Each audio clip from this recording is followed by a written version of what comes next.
Namanya banyak, bendanya satu. Gelas dia juga, cawan dia juga, cangkir dia juga.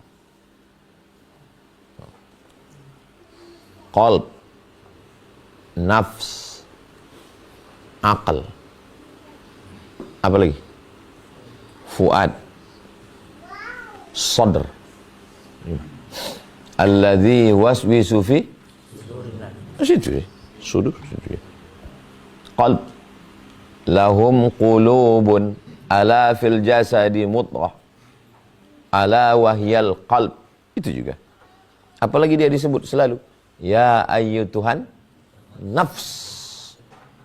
Nafs dia juga. Apalagi disebut akal. Akal dia juga.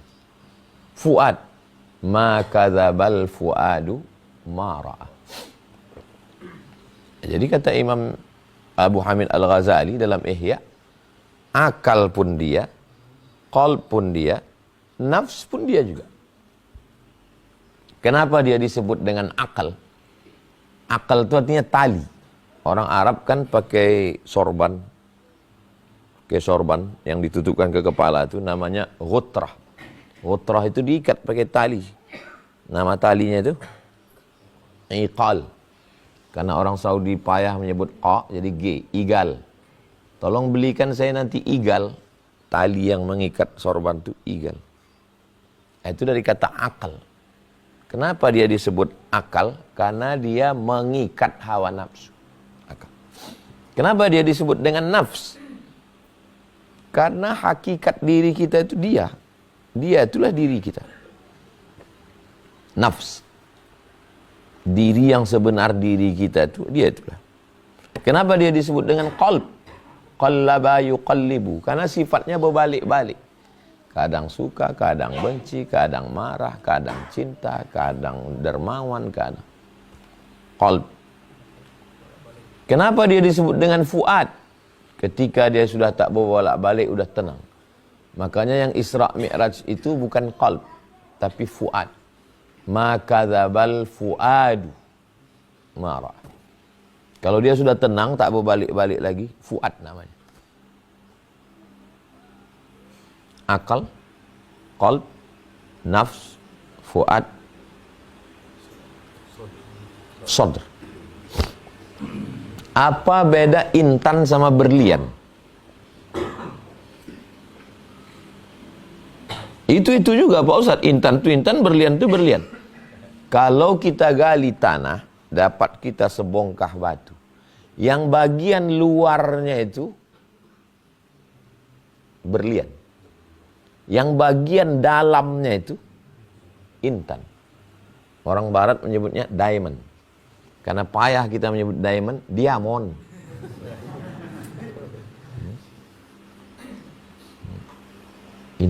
Intan berlian. Begitu juga sebagian orang, kata dia bagian yang luar ini namanya sadr.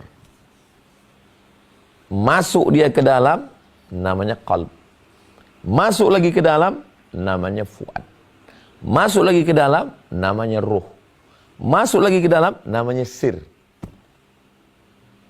Kalau aku tengok-tengok ini siapa ini hebat sirnya ini. Maksudnya yang di dalam. Dari mana kau tahu hebat dia? Tadi pas ku tengok ku tilik. Nampak. Nah, ini makoli nih.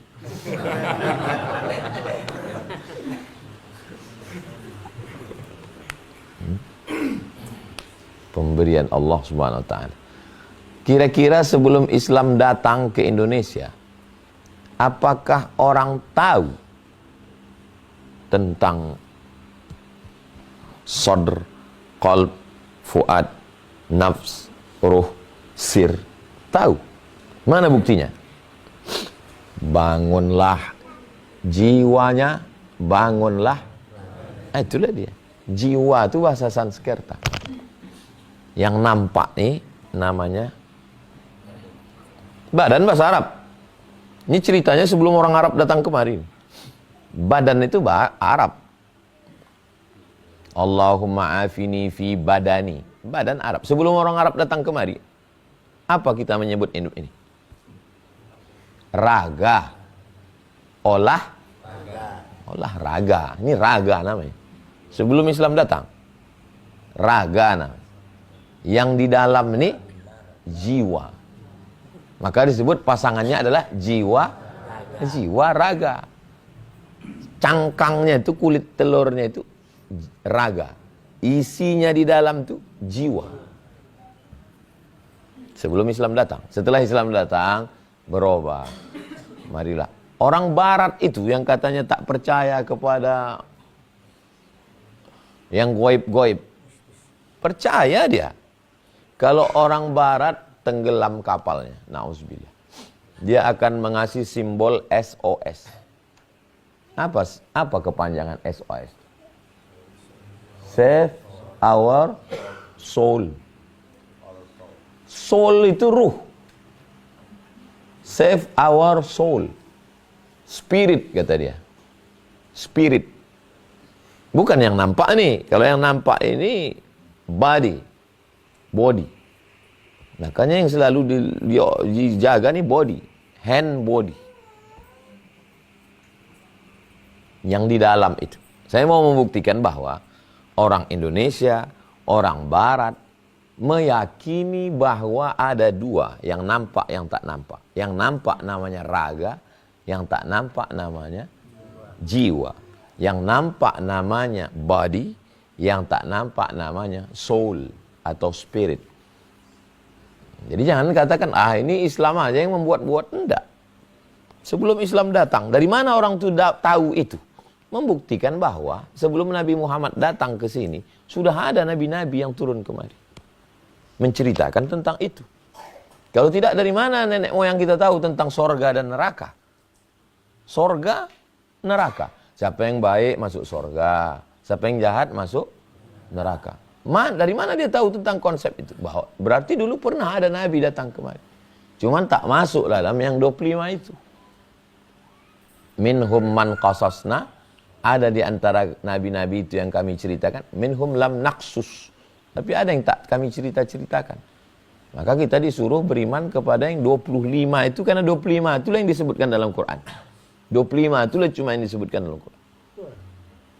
Kenapa tak disebutkan lain Pak Ustadz? 25 aja kau tak hafal, apa 22 ambil. Jadi kalau ada orang ngel-ngel gitu, tidak perlu dijawab serius. Sekarang kalau dijawab serius capek kita.